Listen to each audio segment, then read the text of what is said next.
किसी और काम से आया हूँ, न प्रेस वक्तव्य के लिए आया हूँ, न प्रेस कॉन्फ्रेंस के लिए आया हूँ। आप लोग यहाँ पूछने आए हैं, इतनी तकलीफ उठा के, इसलिए बता रहा हूँ। मैंने यहाँ याचिका दर्ज की है आज।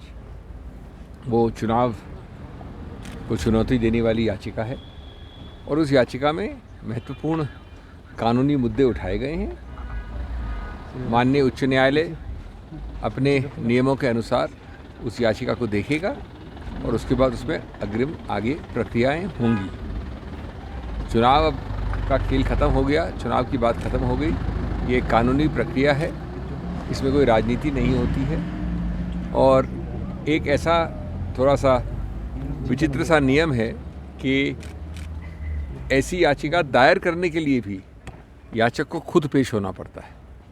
आमतौर पे दायर करने के लिए खुद पेश होना आवश्यकता नहीं होती है, लेकिन चूंकि नियम ऐसा है इसलिए मैं आया हूँ, नहीं तो मैं आने का कोई शायद आवश्यकता भी नहीं होती इस वक्त। बाकी क्या होगा वो बात की बात है, जब ये माननीय उच्च न्यायालय इसको देखेगा और इस पर एक्शन लेगा। सर किस तरह की आई हैव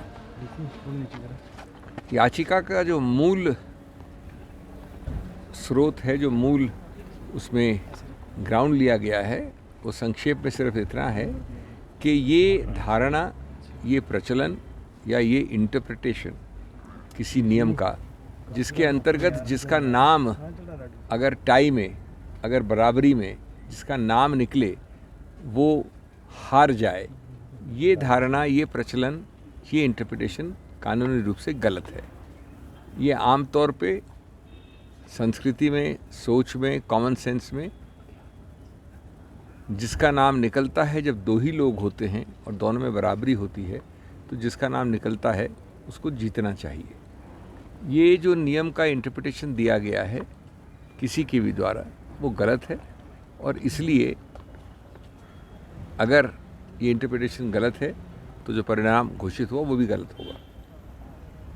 ये भी मानना है कि जो एक्ट है, जो कानून है, उसमें ऐसा कोई नियम नहीं है।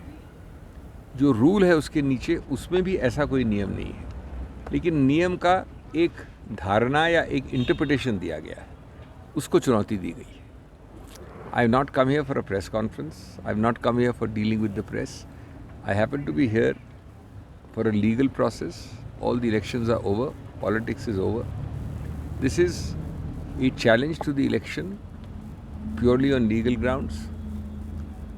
One of the main legal grounds is that there is nothing in law, neither in the act nor in the rules, which compels an interpretation, which requires that the person whose name is drawn up in a draw of lots is the loser. It defies common sense, it defies the old traditions, the old practice anywhere and everywhere in the world, that between two people, when there are only two people and not more than two, the person whose name is drawn out in a lot should be the winner, not the loser. If our contentions are accepted ultimately by the Honorable High Court, then the result declared would have to be declared to be wrong. There is a strange procedure for election petitions which requires the petitioner to be present himself to file it. That is why you find me here today. That's about the long and short of it. I am here only for a few hours. And having filed it, I shall be going back to Delhi, and then the legal process will take over. Our lawyers will deal with it in the court.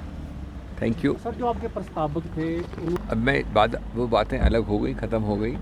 आज प्रस्तावक भी नहीं रहे, voting भी नहीं रही, क्योंकि वो डिस्क्वालीफाई हो चुके हैं। आज की बात कोई दूसरी बात है। ठीक है।